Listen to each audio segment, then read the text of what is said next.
नमस्कार नमस्कार नमस्कार सर्वांचं मी स्वागत करतोय माझ्या स्वर्गंधार निषाद या चॅनलवरती। आज मी तुमच्यासाठी एक पुन्हा नवीन व्हिडिओ घेऊन आलेलो आहे। तो कोणता आहे ते सांगणारच आहे, पण तत्पूर्वी एक नम्र विनंती आहे, माझ्या चॅनलला अजूनही तुम्ही सबस्क्राईब केलेलं नसेल तर सबस्क्राईब करा, बेल आयकॉन प्रेस करा, माझ्या व्हिडिओना लाईक करा आणि जास्तीत जास्त व्यक्तींना माझे व्हिडिओ शेअर करा। आता आपण बघणार आहोत सूरपेटीवरील एका सप्तकातील 12 स्वर।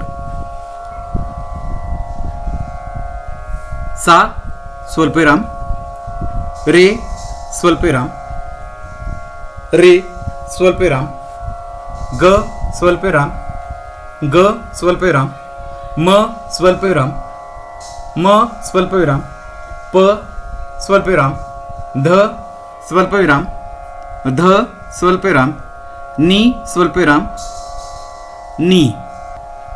आता याच्यामध्ये स्वरांची क्रमवारी सांगत असताना सा आणि प हे दोन स्वर एकदाच उच्चारलेले आहेत। याचा अर्थ हे अचल स्वर आहेत, म्हणजेच ते एकाच जागी स्थिर असतात, ते आपल्या स्थानावरून मागे किंवा पुढे जाऊ शकत नाहीत,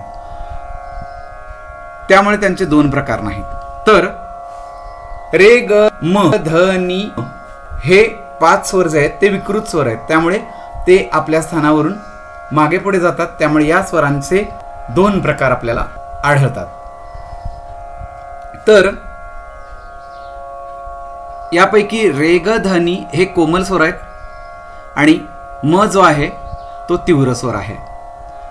आता आपण बघूया त्यांना लिखाण करत असताना कोणतं चिन्ह देऊन सांगायचं की हा कोमल स्वर आहे। पहिला रे आहे, त्याच्या खाली आडवी रेष करायची आहे कारण हा कोमल स्वर आहे। पहिला ग जो आहे याही स्वराखाली आडवी रेष करायची आहे कारण हा कोमल ग आहे। दुसऱ्या म वरती उभी रेष करायची आहे, किंवा काही जण मा असंही लिहितात, पण उच्चार करत असताना किंवा गात असताना मा असं न उच्चारता म असाच उच्चार केला जातो। पहिल्या धच्या खाली आडवी रेष करायची आहे कारण हा कोमल ध आहे। पहिल्या नीच्या खाली आडवी रेष करायची आहे कारण ही कोमल नी आहे। हा क्रम शॉर्टकट मध्ये लक्षात ठेवायचा झाल्यास सा रे रे ग ग म म प ध ध नी नी। त्याचबरोबर आपण हेही लक्षात घेऊया की ज्या स्वरांना आपण चिन्ह दिलेले नाहीत ते शुद्ध स्वर आहेत। मग त्यापैकी दुसरा रे, दुसरा ग, पहिला म, दुसरा ध, दुसरी नी हे शुद्ध स्वर आहेत। म्हणजेच सारेगम पधनी हे 7 स्वर शुद्ध आहेत आणि त्यापैकी रेगधनी हे 4 कोमल स्वर आहेत, तर म हा तीव्र स्वर आहे। असे मिळून एकूण शुद्ध 7 आणि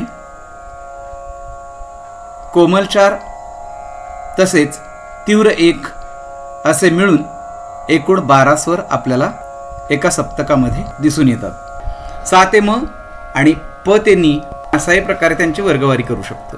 धन्यवाद।